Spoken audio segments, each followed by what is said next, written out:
John Fitzgerald Kennedy, do solemnly swear I, John Fitzgerald Kennedy, do solemnly swear that you will faithfully execute the office of President of the United States that I will faithfully execute the office of President of the United States and will, to the best of your ability, and will, to the best of my ability, preserve, protect, and defend the Constitution of the United States. preserve, protect, and defend the Constitution of the United States. So help you God. So help me God.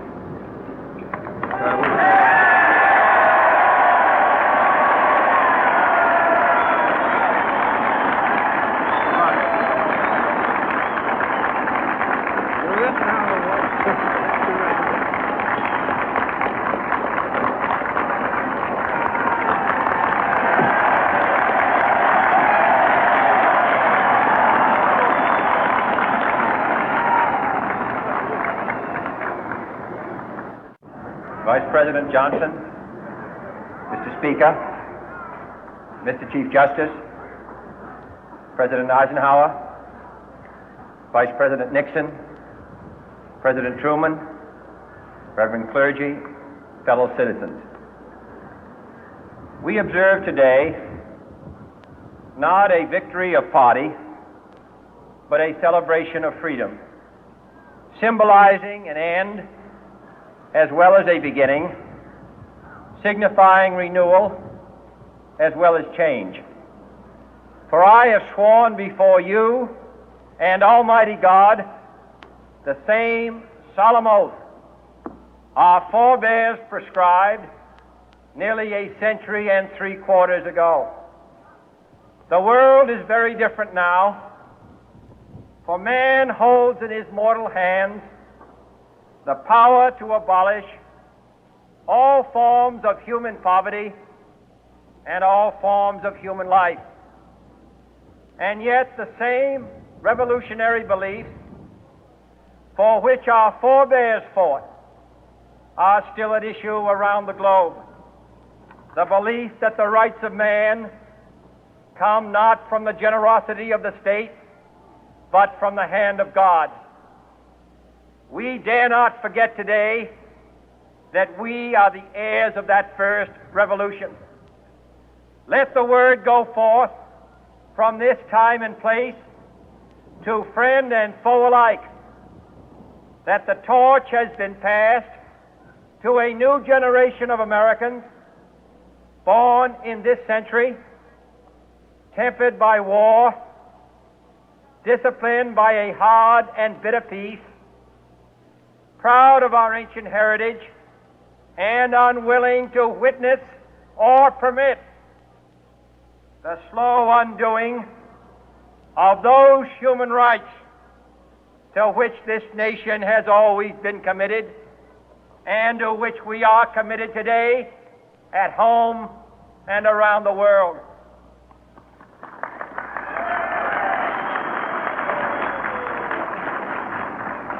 Let every nation know, whether it wishes us well or ill, that we shall pay any price, bear any burden, meet any hardship, support any friend, oppose any foe to assure the survival and the success of liberty.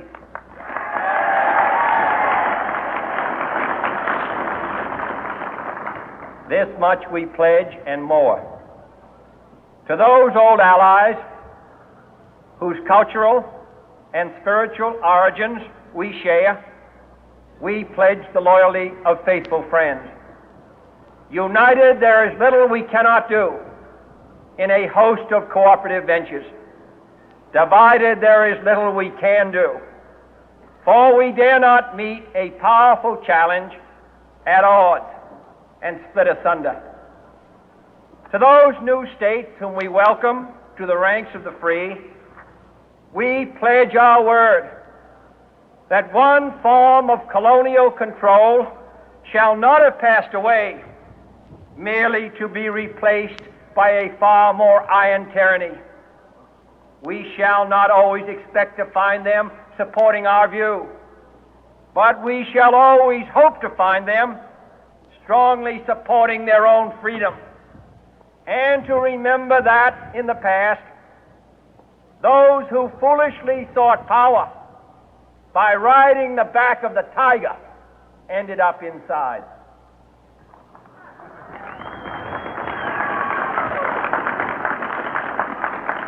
To those people in the huts and villages of half the globe struggling to break the bonds of mass misery, we pledge our best efforts to help them help themselves for whatever period is required, not because the communists may be doing it, not because we seek their votes, but because it is right. If a free society cannot help the many who are poor, it cannot save the few who are rich.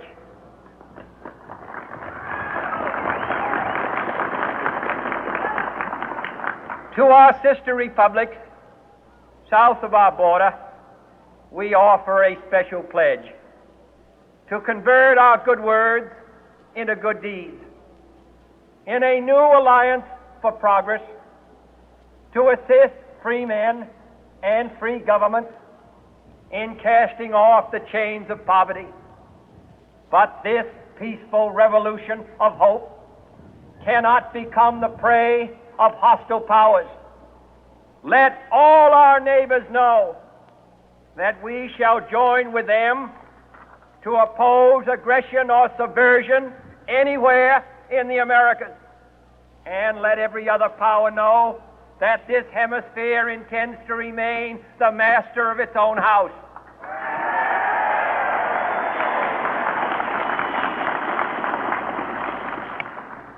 To that World Assembly of Sovereign States, the United Nations, our last best hope, in an age where the instruments of war have far outpaced the instruments of peace, we renew our pledge of support to prevent it from becoming merely a forum for invective, to strengthen its shield of the new and the weak, and to enlarge the area in which its writ may run.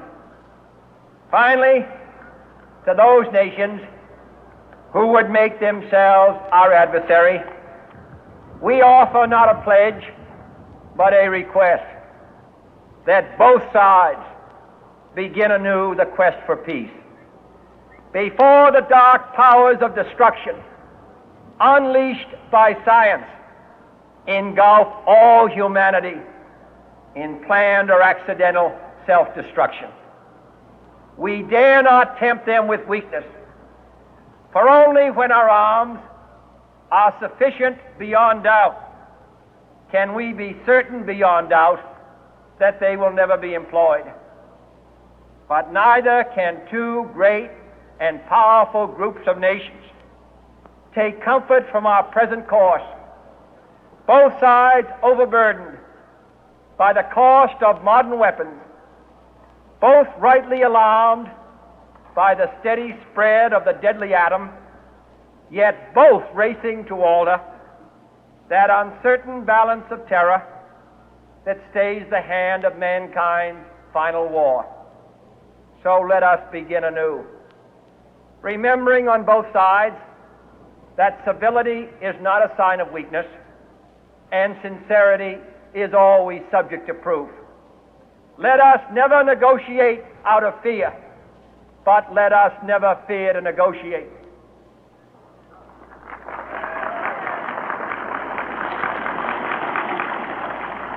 Let both sides explore what problems unite us, instead of belaboring those problems which divide us. Let both sides, for the first time, formulate serious and precise proposals for the inspection and control of arms, and bring the absolute power to destroy other nations under the absolute control of all nations.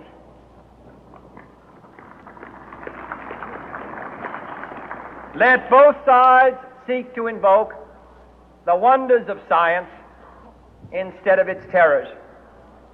Together let us explore the stars, conquer the deserts, eradicate disease, tap the ocean depth, and encourage the arts and commerce. Let both sides unite to heed in all corners of the earth the command of Isaiah to undo the heavy burden and let the oppressed go free. And if a beachhead of cooperation may push back the jungle of suspicion, let both sides join in creating a new endeavor, not a new balance of power, but a new world of law, where the strong are just and the weak secure and the peace preserved. All this will not be finished in the first 100 days, nor will it be finished in the first 1,000 days, nor in the life of this administration, nor even perhaps in our lifetime on this planet. But let us begin.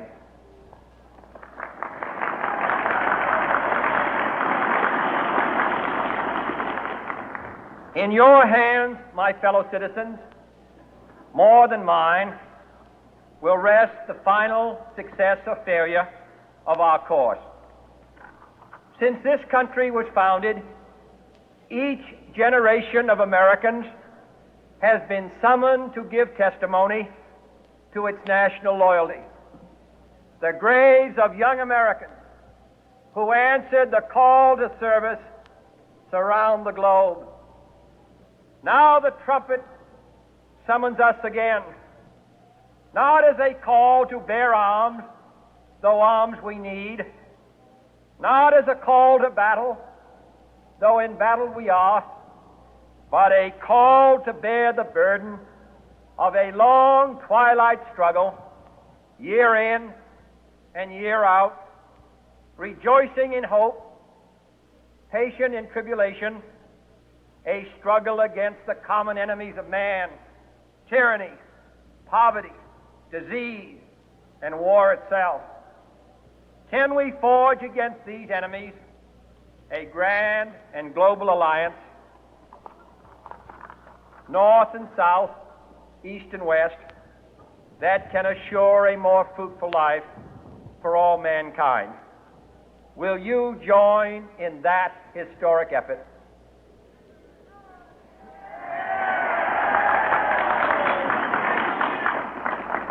In the long history of the world, only a few generations have been granted the role of defending freedom in its hour of maximum danger. I do not shrink from this responsibility. I welcome it.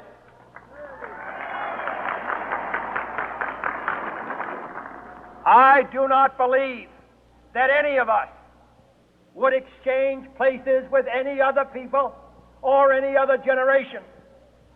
The energy, the faith, the devotion which we bring to this endeavor will light our country and all who serve it. And the glow from that fire can truly light the world. And so, my fellow Americans, ask not what your country can do for you. Ask what you can do for your country.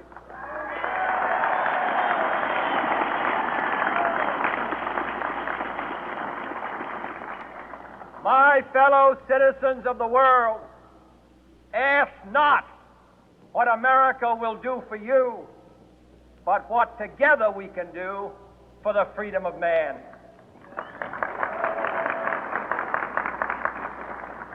Finally, whether you are citizens of America or citizens of the world, ask of us here the same high standards of strength and sacrifice which we ask of you.